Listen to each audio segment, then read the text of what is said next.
Being the expert built your company. Staying the expert will break it. In the beginning, you set the standard, did what others couldn't, and double checked the details, made all the decisions. Along the way, your brain hardwired the belief that control equals safety. And it worked until it didn't. Once you built a team, the problems started happening.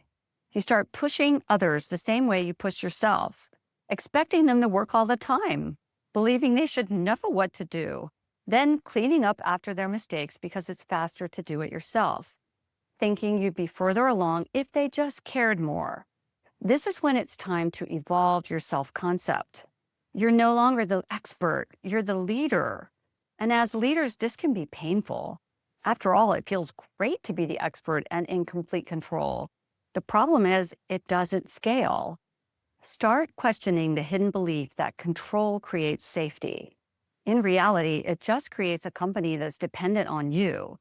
Plus, people feel your tension and lack of trust.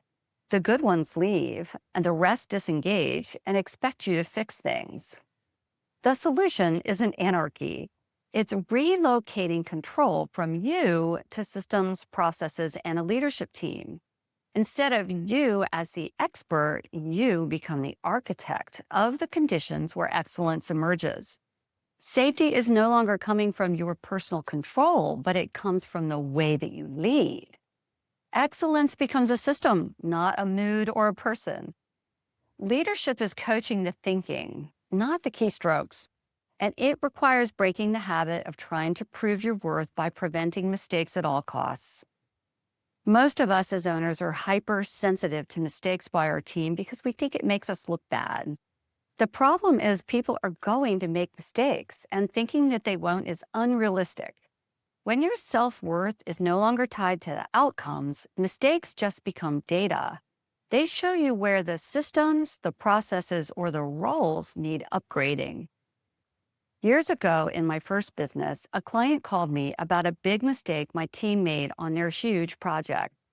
"Look, Debbie, the only way we'll keep working with your company is if you do the work yourself," they said.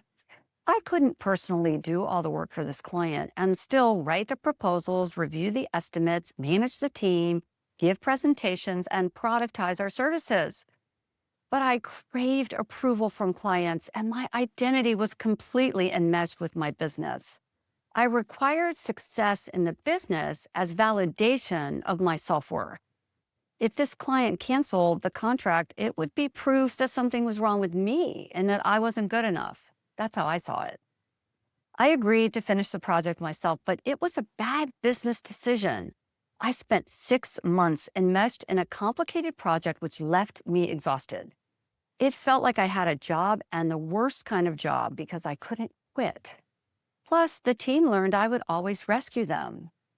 A much better decision would have been to apologize for the mistake and to say that I no longer did client work, and to have the team make it right and offer the client a refund. Then I could have focused on increasing the value of my company with systems and productized services that would scale and run without me, which is exactly what I did as soon as I finished the project.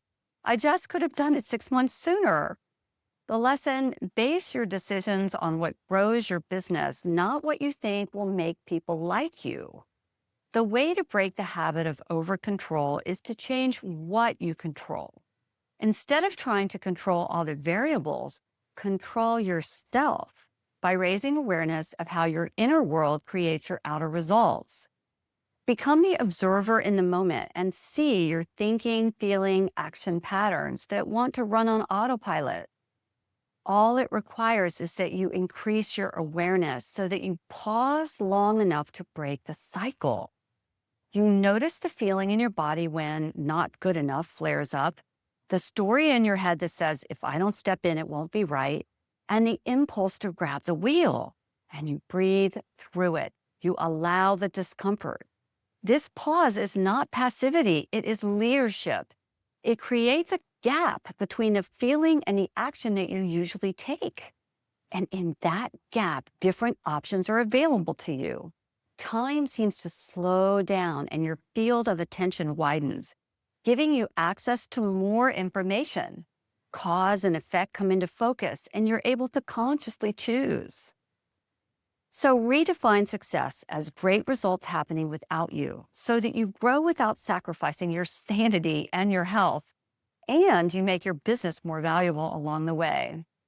Conscious awareness is your entry point, and it happens in the present moment.